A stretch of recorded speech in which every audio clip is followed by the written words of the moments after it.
Alors aujourd'hui, nouvelle posture, nouveau format, l'histoire se pose, générique.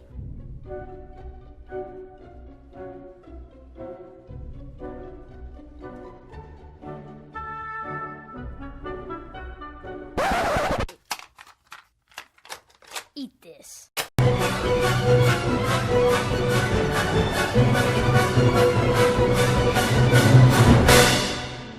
Alors aujourd'hui les amis, histoire rocambolesque, l'histoire du trésor de Troie. On est en 1873, c'est un archéologue du fin fond de l'Allemagne du nom de Heinrich Schliemann qui se dit que pour ses recherches, il va s'appuyer sur des écrits très connus, ceux de l'Iliade et l'Odyssée de Homère. Oh là là! Et oui, ça l'intéresse parce que Homère, dans ses écrits, parle d'un gros trésor à l'époque de la guerre de Troie. Bon, la guerre de Troie, tu connais, hein, Brad Pitt, le film, tout ça, les cours d'histoire géo, 5e. Bon, alors oui, il faut savoir que archéologue, à l'époque, on se rapproche plus de ça que l'archéologue de 2017 qui ressemble plutôt à ça.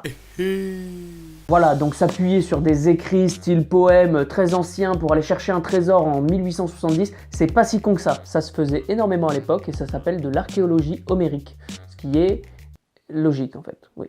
Notre ami allemand s'en va donc déterminer dans l'actuelle Turquie et il creuse, et il creuse, et il creuse. Il creuse exactement à l'endroit où Homère dans ses écrits avait décrit le palais de Priam. Priam, c'est le roi de Troie à l'époque de la guerre. Un homme assez richissime donc. Et là, coup de bol, coup du destin, coup de pouce de Dieu. Schliemann tombe sur le palais, tombe sur le trésor et confirme les écrits d'Homère. Et notre petit filou n'en reste pas là et il décide de cacher sa découverte à l'Empire ottoman. Et oui, on est en 1870 les amis, la Turquie ça appartient à un empire de cette taille-là. Donc il a une sacrée paire de bollocks notre allemand pour cacher sa découverte. Il décide de filer à l'anglaise, en Grèce, à Athènes pour se planquer. Tout ça pour négocier avec le pays et s'exposer dans un musée. Mais il échoue. Donc il rentre en Allemagne à peu près sans encombre et il décide de faire don de sa trouvaille à l'Empire allemand, en bon patriote. À ce moment-là, les objets qui composent le trésor rejoignent en 1885 la collection de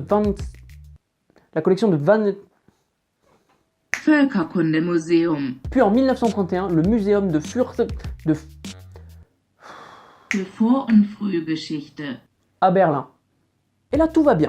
Il est exposé, il est tranquille, tout va bien. Et bam! La Seconde Guerre mondiale. Seconde Guerre mondiale, je te refais pas le pitch. L'Allemagne se fait poutrer à la fin par la France, les USA et la Russie envahit Berlin. Après la guerre, plus de nouvelles du trésor, tout le monde pense qu'il a été perdu dans les bombardements qu'a suivi Berlin. Plus de nouvelles jusqu'en 87 et un groupe de journalistes d'investigation russes qui remet la main sur le trésor. Et il prouve par des documents déclassifiés que le trésor est en Russie. Du coup, gros scandale dans le pays et la Russie est obligée d'avouer à demi-mot que oui, ils sont en possession du trésor de Priam. Alors leur seule justification, je la trouve très drôle, c'était un butin de guerre.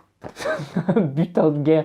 Eh, ils ont pas pris un bibelot de chez mamie en butin de guerre, là, ils ont pris un trésor de l'époque troyenne. Et les Russes se disent à ce moment-là, bon, maintenant que tout le monde sait qu'on a le trésor, est-ce qu'on peut l'exposer au musée Pouchkine, s'il vous plaît? Maintenant que le monde entier sait que la Russie a le trésor, ils veulent l'exposer au musée Pouchkine. Au calme. Mais du coup, les Allemands, ils sont pas du tout d'accord. Donc il y a des négociations entre les deux pays pendant des années, avec même la Grèce qui rentre en jeu. La Grèce, ils ont récupéré une petite partie du trésor à l'époque quand Schliemann était à Athènes et qu'il voulait rentrer en Allemagne sans encombre. Les négoces durent jusqu'en 2009, et verdict, la Grèce reste avec sa petite partie du trésor, l'Allemagne réussit à obtenir des copies, et la Russie arrive à garder les originaux et à les exposer au musée Pouchkine. Et la Turquie dans tout ça, qu'est-ce qu'ils ont eu? Ah oui, souvenez-vous où a été trouvé le trésor. Notre ami allemand s'en va donc déterminer dans l'actuelle Turquie. Ils ont rien eu, rien du tout.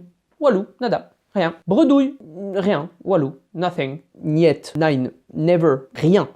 Ils ont rien eu. La Turquie a rien eu. Et voilà comment un trésor inestimable trouvé par un Allemand en Turquie finit exposé en Russie. Et voilà, c'est un premier épisode de ce nouveau format, l'histoire se pose. J'espère que ça vous a plu. Si vous avez d'autres histoires folles comme ça, mettez-les moi en commentaire, je ferai des recherches pour un nouvel épisode. Merci à mon ami archéologue Clémence qui m'a fait découvrir cette histoire. Je t'embrasse fort. Merci à tous ceux qui se sont abonnés à la chaîne. À l'heure où je tourne cette vidéo, on est 90. Je pense qu'on peut aller taper les 100 avant mi-mars. Et évidemment, si ça t'a plu, like, partage, commente. Tu peux me suivre sur les réseaux sociaux, les liens sont dans la description. A bientôt pour un nouvel épisode, c'était Robin JR.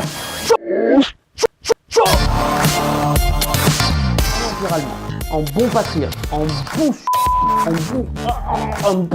de